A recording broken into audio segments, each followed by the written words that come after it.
Me encanta que estén haciendo esta memoria viva. La verdad que uno pierde con el tiempo y más con lo que fueron muchos de los periodos en los que era muy difícil tener continuidad y memoria de las cosas. Nosotros lo sufrimos después en la reapertura democrática, seguíamos estando compartimentados y seguíamos con una lógica que nos ayudó a sobrevivir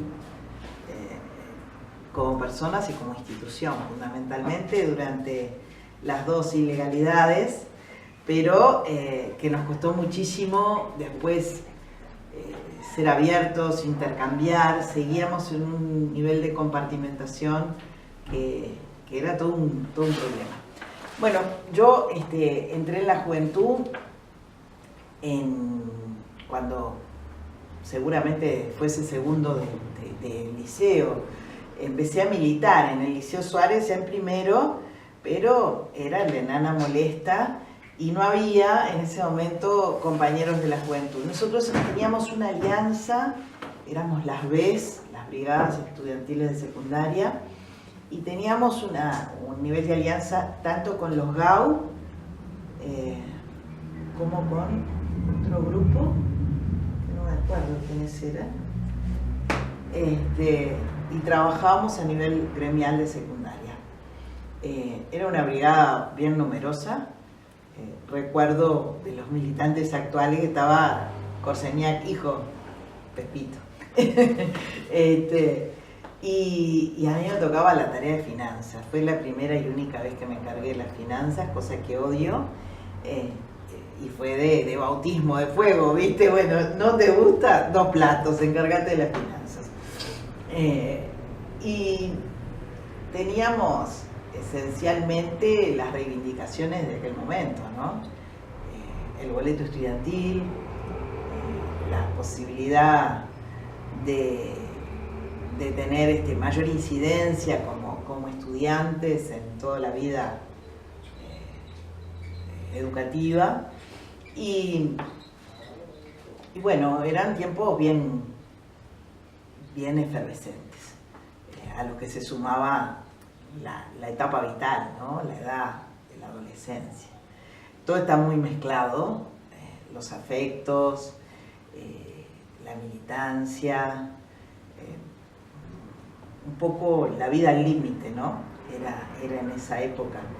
Capaz que es inevitable vivir la adolescencia así, pero que en aquellos momentos, pensado en retrospectiva, que por una lucha de boleto estudiantil gratuito pudieras perder la vida, la verdad que demuestra cómo han cambiado los tiempos, ¿no? Eran tiempos en que la derecha también se organizaba y era muy violenta. Yo viví mi infancia hasta los 9 años en Artigas, ¿no? Y allí mi padre, bueno, era un militante socialista, de los pocos de izquierda que había en el departamento en ese momento, y antecediendo a la JUP, que fue lo que yo viví en mi etapa estudiantil, estaba la ORPADE, que era un grupo también de ultraderecha, y la ORPADE en su momento, y allá en el norte del país. Organización de Padres Demócratas. Sí, no me acuerdo. Sí, Organización de Padres Demócratas. Y eran los jóvenes, ¿no? Eran los pares estudiantiles, ¿no? Los padres eran el soporte, sin duda, pero... y esto está bueno de recordar porque nuestros padres también se involucraban, y entonces si había una amenaza de que iban a entrar los fachos en el liceo, nuestros padres se organizaban y venían y hacían guardias y rotaban y estaban ahí tratando de evitar que sufriéramos algún tipo de violencia. O sea que eran los milicos por un lado, ¿no? Que te perseguían, te gaseaban, te tiraban agua, bueno, también balas, ¿no? Por eso murieron los jóvenes que murieron. Y también eran estos grupos de ultraderecha que, bueno, tanto pintaban el liceo como entraban y golpeaban, un desmadre total. La juventud tenía sus tareas en secundaria y también recuerdo apoyábamos actividades en las brigadas universitarias socialistas. Recuerdo haber ido en más de una oportunidad al Centro de Estudiantes de Odontología, donde el hoy ministro de Defensa era el secretario general del centro, Jorge Menéndez. Y allá íbamos los de secundaria, siempre estábamos referenciados a alguna facultad. Yo por donde vivía esencialmente tenía que ver con arquitectura, y cuando vino el golpe fue allí donde ocupamos. Lo mío era una ocupación con retiro, porque mis padres no me dejaban hacer todo lo que yo quería hacer, ¿no? Cuando yo veo ahora a mi hijo y cómo vive su adolescencia, pienso, ¿no? Las cosas que hacíamos con 12 años, con 13 años. Nos creíamos que cambiábamos el mundo, igual opinábamos de la guerra de Vietnam, y hablábamos del gobierno títere de Saigón, y escribíamos al respecto, y bueno,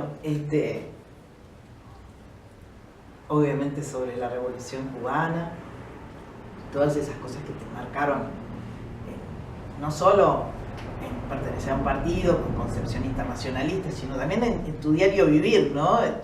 Tu lucha tenía algunos puntos de referencia que eran muy fuertes en la historia de la región, de Latinoamérica y del mundo. Y bueno, yo qué sé, yo lo que recuerdo es que todo era un torbellino, y tanto eran las actividades para salir de pintada, de pegatina, como vender el semanario que el partido tenía en ese momento, que era el Oriental, y participar en las movilizaciones y las corridas para evitar la represión, junto a la música y al canto popular, y reunirte todo el tiempo, ¿no? Y éramos un grupo muy interesante numéricamente en el Suárez. Y después vinieron los tiempos más complicados, ¿no? El partido sucede en las fracciones del 72, hubo gente, yo digo, yo me vacuné de entrada porque esas dos fracciones, en particular la segunda, fueron muy dolorosas. Como contaba, el grupo de militantes era también el grupo de amigos, y bueno, ahí uno en esa etapa perder el conjunto de tus amigos, porque además fueron separaciones muy dolorosas, ¿no? Entre otras cosas, yo digo, hay algo que siempre lo recuerdo y me duele de manera desgarradora, que la consigna que tuvieron quienes se fueron en la fracción era horrible. Decían que preferían ser cola de león a cabeza de ratón. Y pensar eso del partido en el cual vos estabas dando todo, ¿ah? Porque la vida era parte de lo que estabas cotidianamente brindando, ¿no? En función de las cosas que pasaban, por las que, bueno, sucesivamente y en diferentes etapas la gente arriesgó. Entonces, la verdad que para la mayoría de los que vivimos esas dos fracciones, fueron tiempos en los que no saludábamos a esa gente, ¿no? Hoy la vida nos ha juntado, compartimos bancada con alguno de ellos, hemos tenido diferentes instancias dentro del Frente Amplio, pero fueron tiempos muy desgarradores para aquello que para uno siempre fue la vida adentro del PS, ¿no? Fuera en la juventud o fuera después en el partido. Cuando se hace la selección, nos daban promociones a los jóvenes para ingresar al partido, y previo al Congreso, al 37 Congreso, se nos dio el carné de partido. Ahí ya era muy duro el tema de la fracción. y como algunos no queríamos ingresar en ninguna de esas lógicas, se nos discriminaba y por supuesto que mi carné se perdió, después apareció. Había gente que hoy aún se la busca por delitos de lesa humanidad, ¿no? Porque alguno siguió de largo, fue al Partido Comunista y después se entregó a la represión, a ser parte del equipo represor. Bueno, todas esas cosas están cruzadas y cuesta recuperar exactamente los años, los tiempos en que esas cosas pasaban. Yo quedé sola en el Suárez prácticamente militando, porque por diferentes razones cuando paso a preparatorio, entre los que se habían ido a la fracción y otros que cambiaban de liceo y eso, y recuerdo que costaba hacer las actividades, pero yo mantenía de manera unipersonal la presencia socialista en preparatorios del Suárez, por ejemplo, y me ayudaban los compañeros del PDC a colgar los carteles, porque claro, con los comunistas no había diálogo, allí se habían ido los que pertenecían a la fracción. Y bueno, una doble traición, ¿no? De quienes se fueron y de quienes promovieron el que existiera una fracción dentro del partido. Después vienen los tiempos de trabajar con otras zonas. Allí quedamos con el ruso, con el polaco Wolkowicz, era un país vecino, como los dos militantes de secundaria reconocibles, secundaria y YouTube. Hubo algún otro compañero, pero en realidad los que coordinábamos éramos nosotros dos. Una soledad terrible, ¿no? Y bueno, después ingreso a la Facultad de Medicina. Previamente me vinculo con grupos de compañeros de diferentes liceos y bueno, son tiempos de mucha emoción y de mucho compromiso, ¿no? Es una experiencia maravillosa haber vivido todas estas etapas, ¿no? Y además pertenecer a un hogar socialista donde había cosas que se contaban de los tiempos previos a estos que yo pude vivir. No sé. Si tuvieras que recordar una anécdota en particular, que puede ser buena, mala, o sea, una anécdota puntual que hayas vivido en tu paso por la juventud, ¿cuál sería? ¿Qué es lo primero que se te viene a la mente? Subimos un camión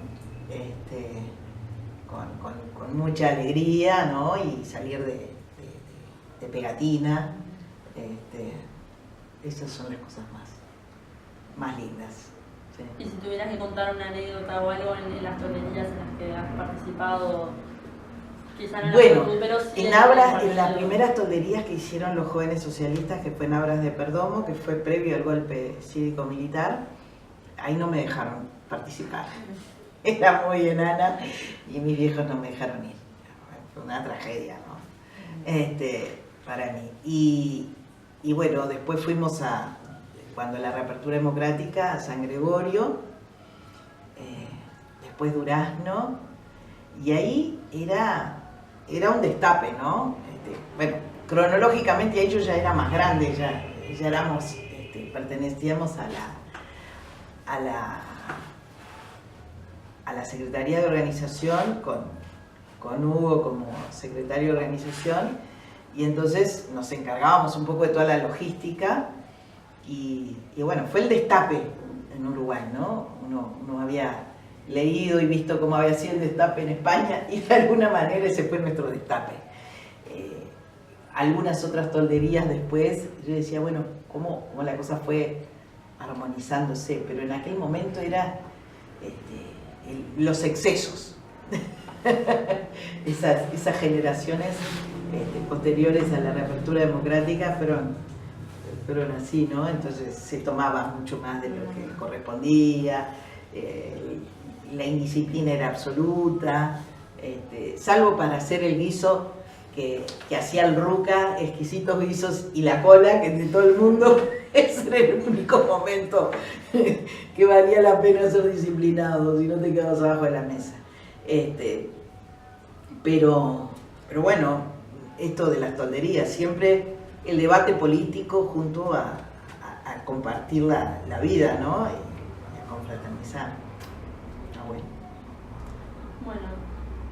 Bueno, nada, no hay más preguntas, si no querés comentar más nada. ¿A ustedes no les surge ninguna pregunta para hacer? ¿No? Contanos la historia del destapador de vidrio. Sí, eso es lo que iba a decir justo, que me parece que fue en esa época que surgió el destapador del vidrio. El vidrio que no estaba sobre el tapón, sí. ¡Ah, el tapón! No. Recordábamos ahora, previo a la filmación, qué cosas los jóvenes fueron vendiendo. Y claro, hubo alguna cosa que vendieron para hacer finanzas, para sus actividades, y en particular las tolderías, como fue un tapón de termo, que tenía vidrio. Bueno, todo eso pertenece a una época en que había vidrio en Uruguay. Después no se fabricó, no se hizo nada, y luego con los gobiernos frentamplistas recuperamos la producción del vidrio. Pero claro, te das cuenta que hubo cosas que el tapón ese era un vidrio transparente, y todo el mundo vendía y todo el mundo quería comprar, y cuando se agotaba el tapón, bueno, era ¿cuándo van a volver a hacer? De esas cosas que son lindas, como era lindo lucir la camisa verde, ¿no? Mi camisa está en el local de la juventud, hoy en Casa del Pueblo. Yo tenía dos, tenía la mía y tenía una que se la había sacado a una de mis mejores amigas porque se había ido en la fracción. Y entonces eso fue un encuentro muy fuerte, en donde ella dijo: yo compré la camisa igual que vos. Sí, me traicionaste, por tanto la camisa quedó acá. Y bueno, cuidé esas dos camisas durante toda la dictadura, le sacaba las charreteras, le ponía cosas para que quedara disimulada, porque bueno, obviamente allanamientos hubo varios en mis casas, y se salvaron ambas. Una está enmarcada, la otra no sé qué destino tuvo. Bueno, no sé si alguno tiene alguna pregunta. No, yo pensaba en esto de cosas tristes, era cuando veo al principio, cuando se fue la gente, se tuvo que exiliar, lo que sufrimos, ¿no? Las separaciones, no sabíamos qué iba a pasar, si venían, si no venían, ¿viste? Y después la alegría cuando vinieron, que primero vinieron los niños, ¿no? Que fue una alegría, todos preparamos carteles así escondidas, y después los pusimos, y bueno, y después la alegría después que vienen los padres y todo, ¿no? El reencuentro de la familia, fue lindo, ¿no? Sí, hay una cosa que no es propio de la juventud, es de la militancia socialista durante la clandestinidad. Si estábamos con posibilidades de caer en cana, nos metían en el freezer. Entonces en el freezer no puedes tener contacto absolutamente con nadie, y a lo largo de nuestras historias vitales, a algunos nos tocó estar en el freezer o poner en el freezer a otros. Entonces me acuerdo que Lalo Fernández siempre me reclama que yo no lo dejaba militar y él quería volver y yo no lo dejaba. Pero a mí también me tocó estar en el freezer cuando muchos compañeros caían. Y bueno, eran las formas en que nos cuidábamos. Y eso es muy importante porque a los compañeros siempre hay que cuidarlos. En este caso, el riesgo era la vida. Era eso que estaba en juego. Pero siempre hay que cuidarlos.